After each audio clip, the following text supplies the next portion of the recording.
This is a disclaimer, an invitation to listen beyond the words. Dear listeners, as you prepare to lose yourself in the tapestry of this tale, spun with care and woven with countless voices, allow me a moment to reflect on the nature of storytelling itself. Words, like wayward stars, often shine with unpredictable brilliance. They illuminate, they resonate, but they can also flicker as they cross from tongue to ear. In this telling, where the art of the spoken word meets the boundless intricacies of language, there may be an occasional note that rings unexpected, a pronunciation shaped by a performer's unique cadence, a name rendered slightly different than imagined, a rhythm that dances to its own tune.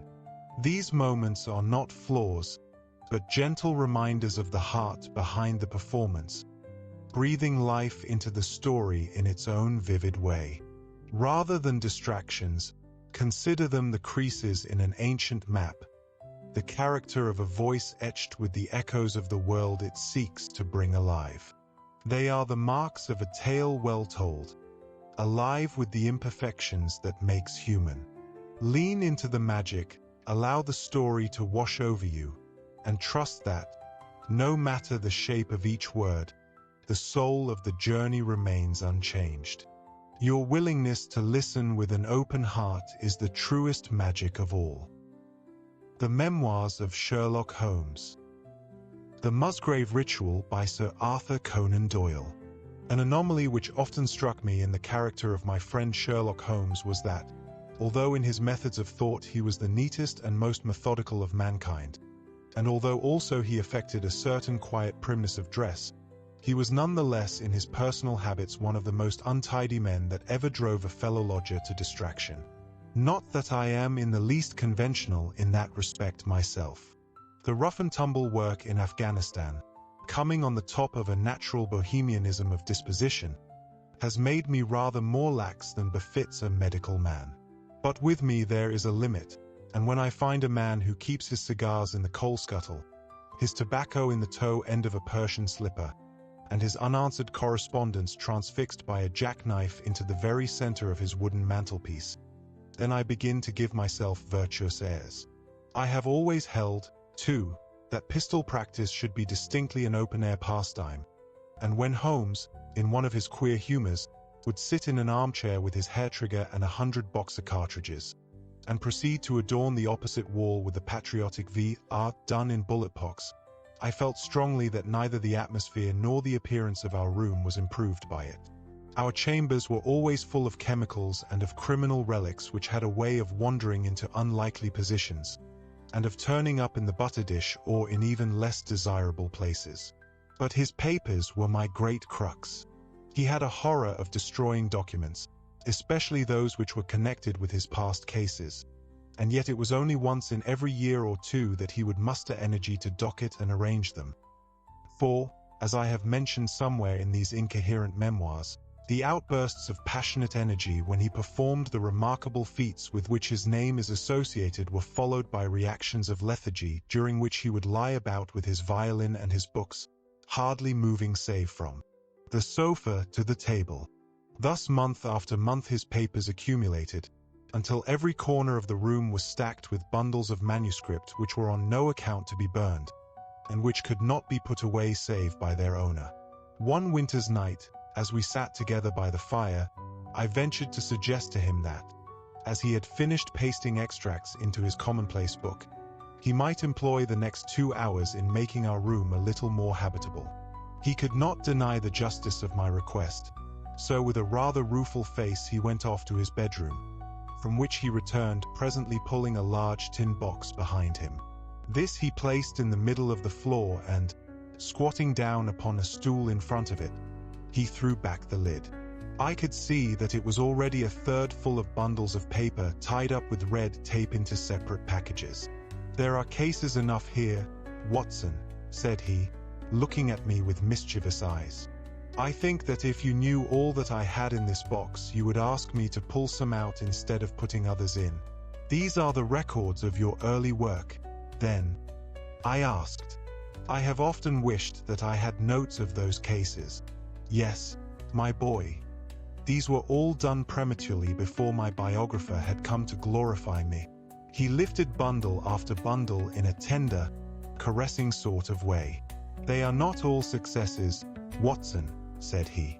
But there are some pretty little problems among them.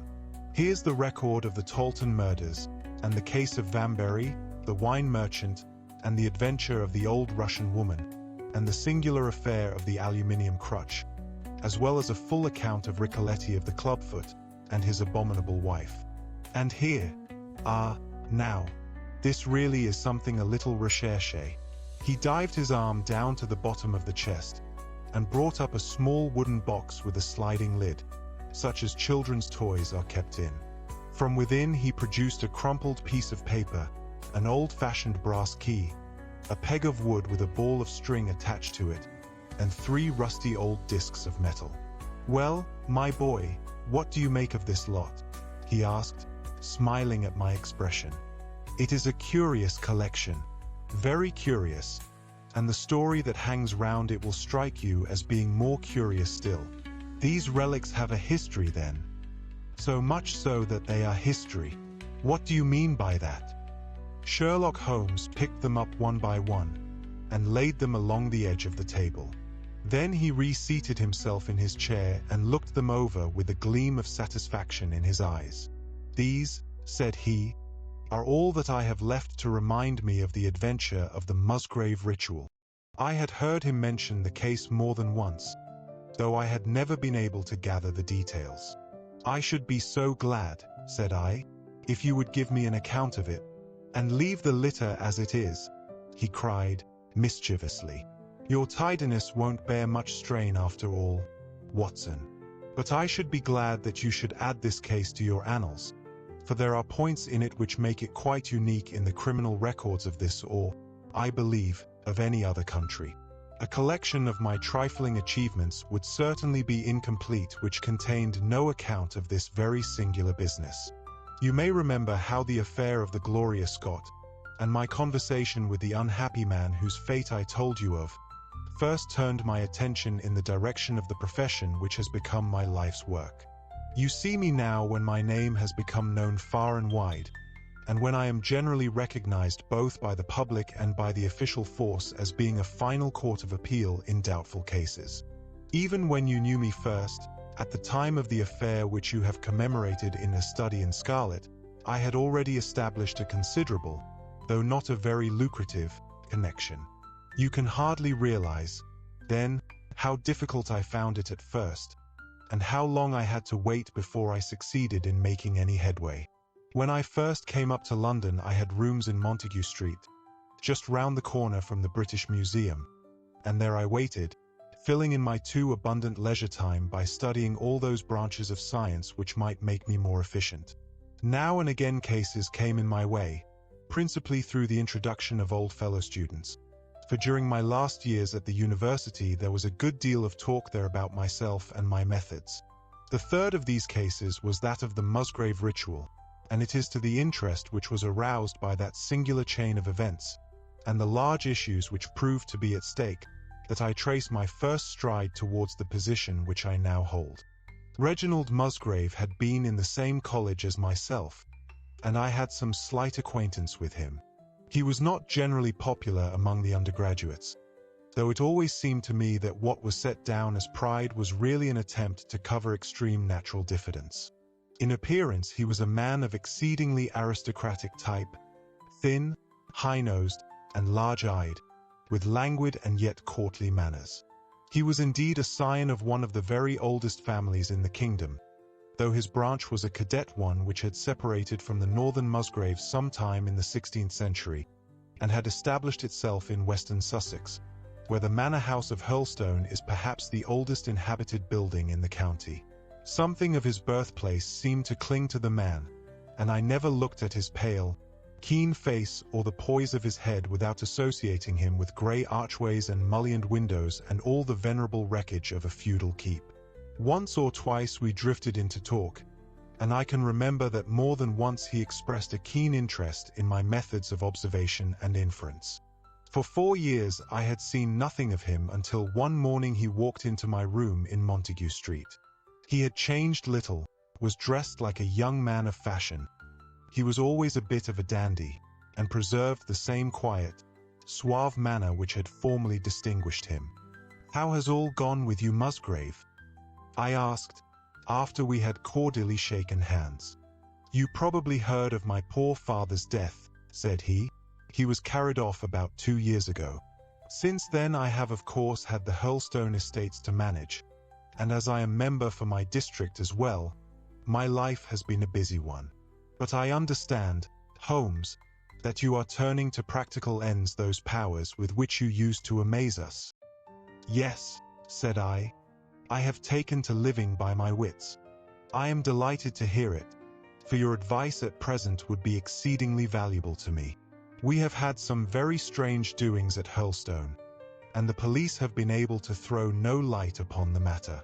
It is really the most extraordinary and inexplicable business. You can imagine with what eagerness I listened to him, Watson, for the very chance for which I had been panting during all those months of inaction seemed to have come within my reach. In my inmost heart I believed that I could succeed where others failed, and now I had the opportunity to test myself. "Pray, let me have the details," I cried. Reginald Musgrave sat down opposite to me, and lit the cigarette which I had pushed towards him. "You must know," said he, "that though I am a bachelor, I have to keep up a considerable staff of servants at Hurlstone, for it is a rambling old place, and takes a good deal of looking after. I preserve, too, and in the pheasant months I usually have a house party, so that it would not do to be short-handed. Altogether there are 8 maids, the cook, the butler, 2 footmen, and a boy. The garden and the stables of course have a separate staff. Of these servants the one who had been longest in our service was Brunton the butler. He was a young schoolmaster out of place when he was first taken up by my father, but he was a man of great energy and character, and he soon became quite invaluable in the household. He was a well-grown, handsome man, with a splendid forehead, and though he has been with us for 20 years he cannot be more than 40 now. With his personal advantages and his extraordinary gifts, for he can speak several languages and play nearly every musical instrument, it is wonderful that he should have been satisfied so long in such a position, but I suppose that he was comfortable and lacked energy to make any change. The butler of Hurlstone is always a thing that is remembered by all who visit us. But this paragon has one fault. He is a bit of a Don Juan, and you can imagine that for a man like him it is not a very difficult part to play in a quiet country district. When he was married it was all right, but since he has been a widower we have had no end of trouble with him. A few months ago we were in hopes that he was about to settle down again, for he became engaged to Rachel Howells, our second housemaid. But he has thrown her over since then and taken up with Janet Tregellis, the daughter of the head gamekeeper. Rachel, who is a very good girl, but of an excitable Welsh temperament, had a sharp touch of brain fever, and goes about the house now, or did until yesterday, like a black-eyed shadow of her former self. That was our first drama at Hurlstone, but a second one came to drive it from our minds, and it was prefaced by the disgrace and dismissal of Butler Brunton. This was how it came about. I have said that the man was intelligent, and this very intelligence has caused his ruin, for it seems to have led to an insatiable curiosity about things which did not in the least concern him. I had no idea of the lengths to which this would carry him, until the merest accident opened my eyes to it. I have said that the house is a rambling one. One day last week, on Thursday night, to be more exact, I found that I could not sleep, having foolishly taken a cup of strong café noir after my dinner. After struggling against it until 2 in the morning, I felt that it was quite hopeless, so I rose and lit the candle with the intention of continuing a novel which I was reading. The book, however, had been left in the billiard room, so I pulled on my dressing gown and started off to get it. In order to reach the billiard room I had to descend a flight of stairs and then to cross the head of a passage which led to the library and the gun room. You can imagine my surprise when, as I looked down this corridor, I saw a glimmer of light coming from the open door of the library. I had myself extinguished the lamp and closed the door before coming to bed. Naturally, my first thought was of burglars. The corridors at Hurlstone have their walls largely decorated with trophies of old weapons. From one of these I picked a battle axe, and then, leaving my candle behind me, I crept on tiptoe down the passage and peeped in at the open door. Brunton, the butler, was in the library. He was sitting, fully dressed, in an easy chair, with a slip of paper which looked like a map upon his knee, and his forehead sunk forward upon his hand in deep thought. I stood dumb with astonishment, watching him from the darkness. A small taper on the edge of the table shed a feeble light which sufficed to show me that he was fully dressed. Suddenly, as I looked, he rose from his chair, and walking over to a bureau at the side, he unlocked it and drew out one of the drawers. From this he took a paper, and returning to his seat he flattened it out beside the taper on the edge of the table, and began to study it with minute attention. My indignation at this calm examination of our family documents overcame me so far that I took a step forward, and Brunton, looking up, saw me standing in the doorway. He sprang to his feet, his face turned livid with fear, and he thrust into his breast the chart-like paper which he had been originally studying. "So," said I, "this is how you repay the trust which we have reposed in you. You will leave my service tomorrow." He bowed with the look of a man who is utterly crushed, and slunk past me without a word. The taper was still on the table, and by its light I glanced to see what the paper was which Brunton had taken from the bureau. To my surprise, it was nothing of any importance at all, but simply a copy of the questions and answers in the singular old observance called the Musgrave ritual. It is a sort of ceremony peculiar to our family, which each Musgrave for centuries past has gone through on his coming of age. A thing of private interest, and perhaps of some little importance to the archaeologist, like our own blazonings and charges, but of no practical use whatever. "We had better come back to the paper afterwards," said I. "If you think it really necessary," he answered, with some hesitation. To continue my statement, however, I relocked the bureau, using the key which Brunton had left, and I had turned to go when I was surprised to find that the butler had returned, and was standing before me. "Mr. Musgrave, sir," he cried, in a voice which was hoarse with emotion, "I can't bear disgrace, sir. I've always been proud above my station in life, and disgrace would kill me. My blood will be on your head, sir. It will, indeed, if you drive me to despair. If you cannot keep me after what has passed, then for God's sake let me give you notice and leave in a month, as if of my own free will. I could stand that, Mr. Musgrave, but not to be cast out before all the folk that I know so well." "You don't deserve much consideration, Brunton," I answered. "Your conduct has been most infamous. However, as you have been a long time in the family, I have no wish to bring public disgrace upon you. A month, however, is too long. Take yourself away in a week, and give what reason you like for going." "Only a week, sir?" he cried, in a despairing voice. "A fortnight, say at least a fortnight."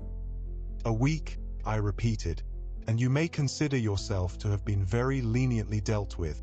He crept away, his face sunk upon his breast, like a broken man, while I put out the light and returned to my room. For 2 days after this Brunton was most assiduous in his attention to his duties. I made no allusion to what had passed, and waited with some curiosity to see how he would cover his disgrace. On the third morning, however, he did not appear, as was his custom, after breakfast to receive my instructions for the day. As I left the dining room, I happened to meet Rachel Howells, the maid. I have told you that she had only recently recovered from an illness, and was looking so wretchedly pale and double-in that I remonstrated with her for being at work. "You should be in bed," I said. "Come back to your duties when you are stronger." She looked at me with so strange an expression that I began to suspect that her brain was affected. "I am strong enough," "Mr. Musgrave," said she. "We will see what the doctor says," I answered. "You must stop work now, and when you go downstairs just say that I wish to see Brunton." "The butler is gone," said she. "Gone? Gone where?" "He is gone.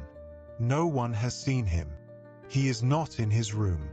"Oh, yes, he is gone. He is gone." She fell back against the wall with shriek after shriek of laughter, while I, horrified at this sudden hysterical attack, rushed to the bell to summon help. The girl was taken to her room, still screaming and sobbing, while I made inquiries about Brunton. There was no doubt about it that he had disappeared. His bed had not been slept in. He had been seen by no one since he had retired to his room the night before, and yet it was difficult to see how he could have left the house, as both windows and doors were found to be fastened in the morning. His clothes, his watch, and even his money were in his room, but the black suit which he usually wore was missing. His slippers, too, were gone, but his boots were left behind. Where then could Butler Brunton have gone in the night, and what could have become of him now? Of course we searched the house from cellar to garret, but there was no trace of him. It is, as I have said, a labyrinth of an old house, especially the original wing, which is now practically uninhabited. But we ransacked every room and cellar without discovering the least sign of the missing man. It was incredible to me that he could have gone away leaving all his property behind him. And yet where could he be? I called in the local police, but without success. Rain had fallen on the night before, and we examined the lawn and the paths all round the house, but in vain. Matters were in this state, when a new development quite drew our attention away from the original mystery. For 2 days Rachel Howells had been so ill, sometimes delirious, sometimes hysterical, that a nurse had been employed to sit up with her at night. On the 3rd night after Brunton's disappearance, the nurse, finding her patient sleeping nicely, had dropped into a nap in the armchair, when she woke in the early morning to find the bed empty, the window open, and no signs of the invalid. I was instantly aroused, and, with the 2 footmen, started off at once in search of the missing girl. It was not difficult to tell the direction which she had taken, for, starting from under her window, we could follow her footmarks easily across the lawn to the edge of the mere, where they vanished close to the gravel path which leads out of the grounds. The lake there is 8 feet deep, and you can imagine our feelings when we saw that the trail of the poor demented girl came to an end at the edge of it. Of course, we had the drags at once, and set to work to recover the remains, but no trace of the body could we find. On the other hand, we brought to the surface an object of a most unexpected kind. It was a linen bag which contained within it a mass of old rusted and discolored metal and several dull-colored pieces of pebble or glass. This strange find was all that we could get from the mere, and, although we made every possible search and inquiry yesterday, we know nothing of the fate either of Rachel Howells or of Richard Brunton. The county police are at their wits' end, and I have come up to you as a last resource. You can imagine, Watson, with what eagerness I listened to this extraordinary sequence of events, and endeavored to piece them together, and to devise some common thread upon which they might all hang. The butler was gone. The maid was gone. The maid had loved the butler, but had afterwards had cause to hate him. She was of Welsh blood, fiery and passionate. She had been terribly excited immediately after his disappearance. She had flung into the lake a bag containing some curious contents. These were all factors which had to be taken into consideration, and yet none of them got quite to the heart of the matter. What was the starting point of this chain of events? There lay the end of this tangled line. "I must see that paper, Musgrave," said I, "which this butler of yours thought it worth his while to consult, even at the risk of the loss of his place." "It is rather an absurd business, this ritual of ours," he answered, "but it has at least the saving grace of antiquity to excuse it. I have a copy of the questions and answers here if you care to run your eye over them." He handed me the very paper which I have here, Watson, And this is the strange catechism to which each Musgrave had to submit when he came to man's estate. I will read you the questions and answers as they stand. Whose was it? His who is gone. Who shall have it? He who will come. Where was the sun? Over the oak. Where was the shadow? Under the elm. How was it stepped? North by 10 and by 10, east by 5 and by 5, south by 2 and by 2, west by 1 and by 1, and so under. What shall we give for it? All that is ours. Why should we give it? For the sake of the trust. The original has no date, but is in the spelling of the middle of the 17th century, remarked Musgrave. I am afraid, however, that it can be of little help to you in solving this mystery. At least, said I, it gives us another mystery, and one which is even more interesting than the first. It may be that the solution of the one may prove to be the solution of the other. You will excuse me, Musgrave, if I say that your butler appears to me to have been a very clever man, and to have had a clearer insight than 10 generations of his masters. I hardly follow you, said Musgrave. The paper seems to me to be of no practical importance, but to me it seems immensely practical, and I fancy that Brunton took the same view. He had probably seen it before that night on which you caught him. It is very possible. We took no pains to hide it. He simply wished, I should imagine, to refresh his memory upon that last occasion. He had, as I understand, some sort of map or chart which he was comparing with the manuscript, and which he thrust into his pocket when you appeared. That is true. But what could he have to do with this old family custom of ours? And what does this rigmarole mean? I don't think that we should have much difficulty in determining that, said I. With your permission we will take the first train down to Sussex, and go a little more deeply into the matter upon the spot. The same afternoon saw us both at Hurlstone. Possibly you have seen pictures and read descriptions of the famous old building, so I will confine my account of it to saying that it is built in the shape of an L, the long arm being the more modern portion, and the shorter the ancient nucleus, from which the other had developed. Over the low, heavily-linteled door, in the center of this old part, is chiseled the date, 1607, but experts are agreed that the beams and stonework are really much older than this. The enormously thick walls and tiny windows of this part had in the last century driven the family into building the new wing, and the old one was used now as a storehouse and a cellar, when it was used at all. A splendid park with fine old timber surrounds the house, and the lake, to which my client had referred, lay close to the avenue, about 200 yards from the building. I was already firmly convinced, Watson, that there were not 3 separate mysteries here, but one only, and that if I could read the Musgrave ritual aright, I should hold in my hand the clue which would lead me to the truth concerning both the butler Brunton and the maid Howells. To that then I turned all my energies. Why should this servant be so anxious to master this old formula? Evidently because he saw something in it which had escaped all those generations of country squires, and from which he expected some personal advantage. What was it then? And how had it affected his fate? It was perfectly obvious to me, on reading the ritual, that the measurements must refer to some spot to which the rest of the document alluded, and that if we could find that spot, we should be in a fair way towards finding what the secret was which the old Musgraves had thought it necessary to embalm in so curious a fashion. There were 2 guides given us to start with, an oak and an elm. As to the oak, there could be no question at all. Right in front of the house, upon the left-hand side of the drive, there stood a patriarch among oaks, one of the most magnificent trees that I have ever seen. That was there when your ritual was drawn up, said I, as we drove past it. It was there at the Norman Conquest in all probability, he answered. It has a girth of 23 feet. Have you any old elms? I asked. There used to be a very old one over yonder, but it was struck by lightning 10 years ago, and we cut down the stump. You can see where it used to be. Oh, yes. There are no other elms. No old ones, but plenty of beeches. I should like to see where it grew.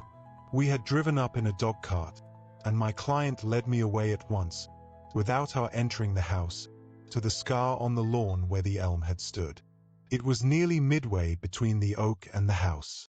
My investigation seemed to be progressing. I suppose it is impossible to find out how high the elm was?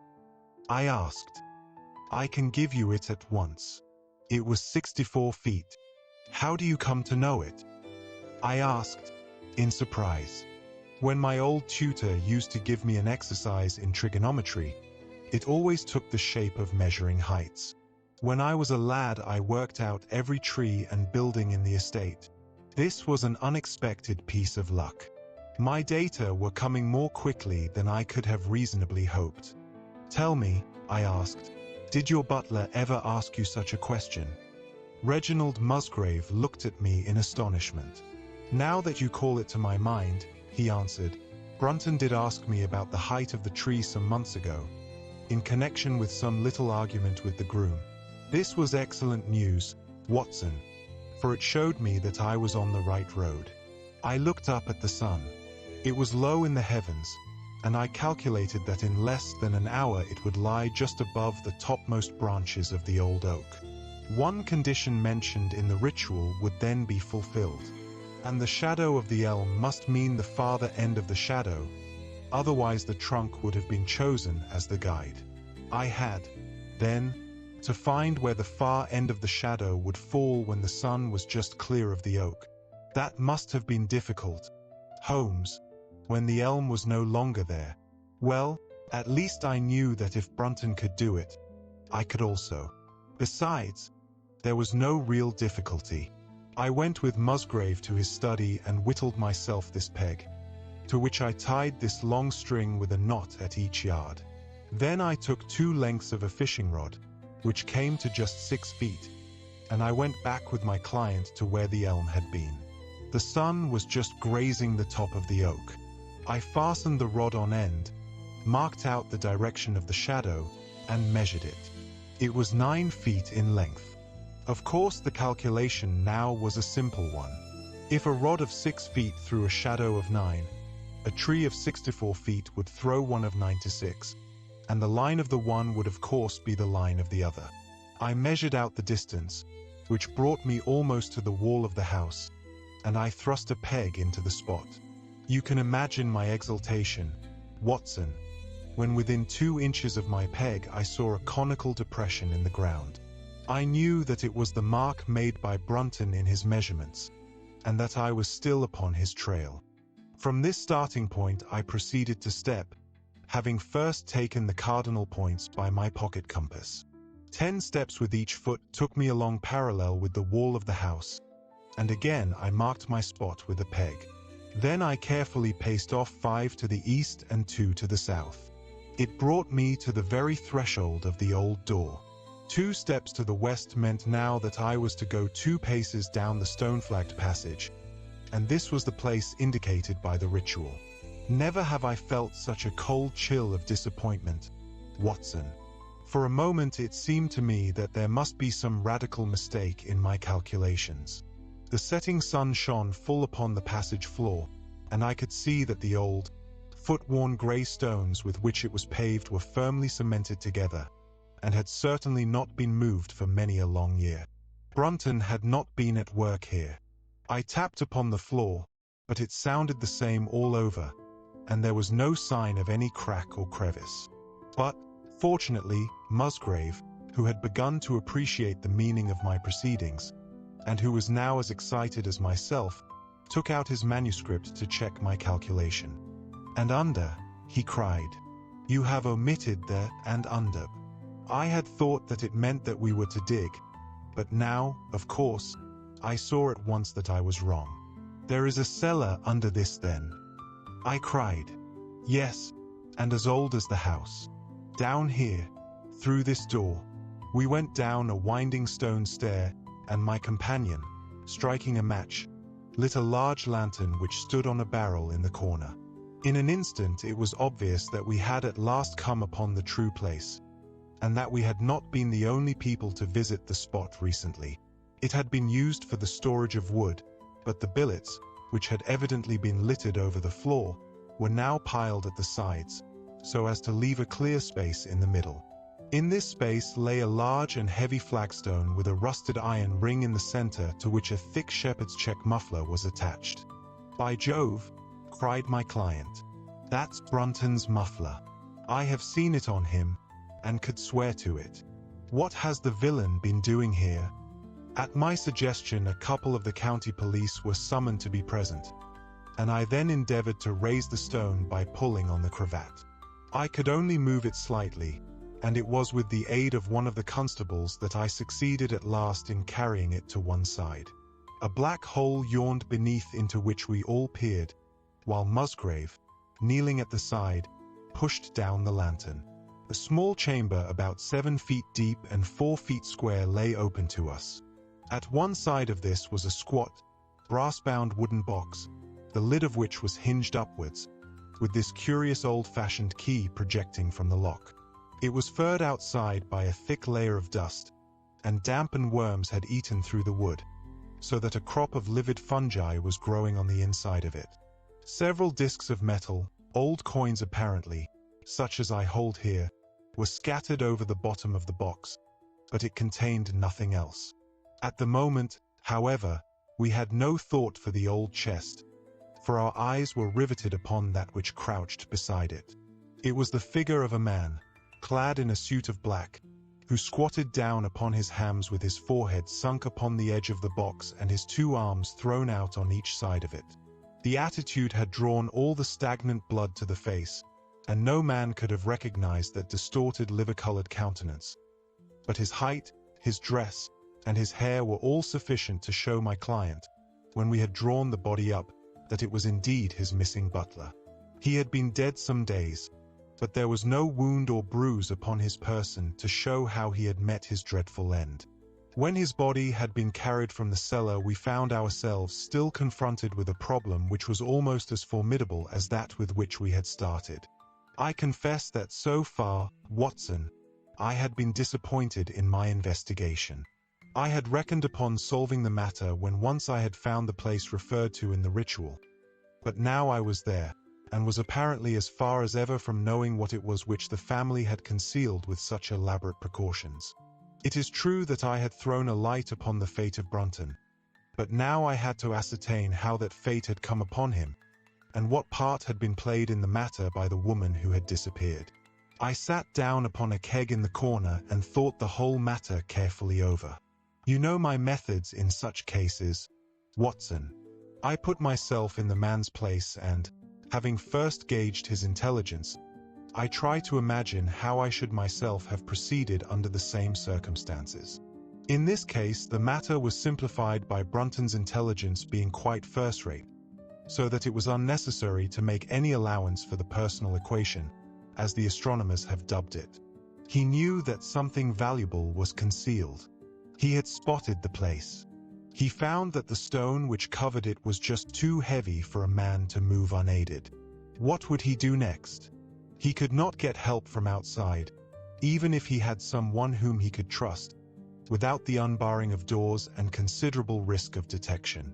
It was better, if he could, to have his helpmate inside the house. But whom could he ask? This girl had been devoted to him.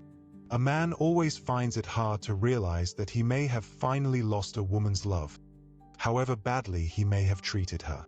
He would try by a few attentions to make his peace with the girl Howells, and then would engage her as his accomplice. Together they would come at night to the cellar, and their united force would suffice to raise the stone. So far I could follow their actions as if I had actually seen them. But for 2 of them, and one a woman, it must have been heavy work, the raising of that stone. A burly Sussex policeman and I had found it no light job. What would they do to assist them? Probably what I should have done myself. I rose and examined carefully the different billets of wood which were scattered round the floor. Almost at once I came upon what I expected. One piece, about 3 feet in length, had a very marked indentation at one end, while several were flattened at the sides as if they had been compressed by some considerable weight. Evidently, As they had dragged the stone up, they had thrust the chunks of wood into the chink, until at last, when the opening was large enough to crawl through, they would hold it open by a billet placed lengthwise, which might very well become indented at the lower end, since the whole weight of the stone would press it down onto the edge of this other slab. So far I was still on safe ground. And now how was I to proceed to reconstruct this midnight drama? Clearly, only one could fit into the hole, and that one was Brunton. The girl must have waited above.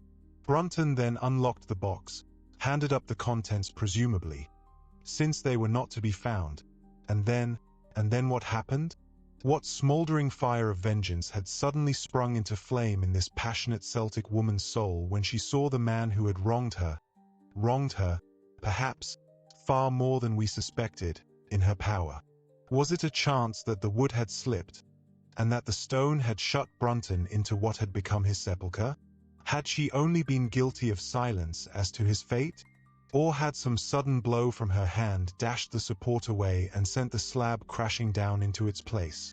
Be that as it might, I seemed to see that woman's figure still clutching at her treasure trove and flying wildly up the winding stair, with her ears ringing perhaps with the muffled screams from behind her and with the drumming of frenzied hands against the slab of stone which was choking her faithless lover's life out.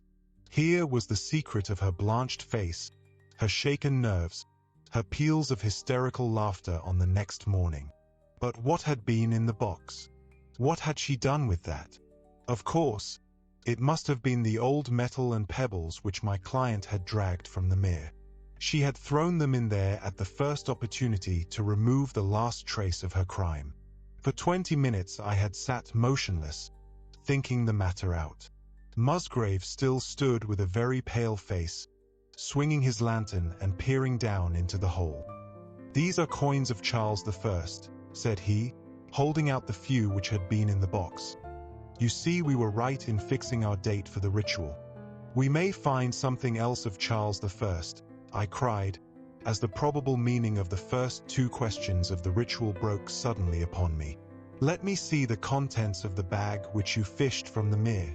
We ascended to his study, and he laid the debris before me. I could understand his regarding it as of small importance when I looked at it, for the metal was almost black and the stones lusterless and dull. I rubbed one of them on my sleeve, however, and it glowed afterwards like a spark in the dark hollow of my hand. The metal work was in the form of a double ring, but it had been bent and twisted out of its original shape. "You must bear in mind," said I, "that the royal party made head in England even after the death of the king, and that when they at last fled they probably left many of their most precious possessions buried behind them, with the intention of returning for them in more peaceful times. My ancestor, Sir Ralph Musgrave, was a prominent cavalier and the right-hand man of Charles II in his wanderings," said my friend. "Ah, indeed," I answered. "Well now, I think that really should give us the last link that we wanted. I must congratulate you on coming into the possession, though in rather a tragic manner, of a relic which is of great intrinsic value, but of even greater importance as an historical curiosity." "What is it, then?" he gasped in astonishment. "It is nothing less than the ancient crown of the kings of England." "The crown?" "Precisely. Consider what the ritual says. How does it run? Whose was it? His who is gone. That was after the execution of Charles. Then, who shall have it? He who will come. That was Charles II, whose advent was already foreseen. There can, I think, be no doubt that this battered and shapeless diadem once encircled the brows of the royal Stuarts. And how came it in the pond? Ah, that is a question that will take some time to answer."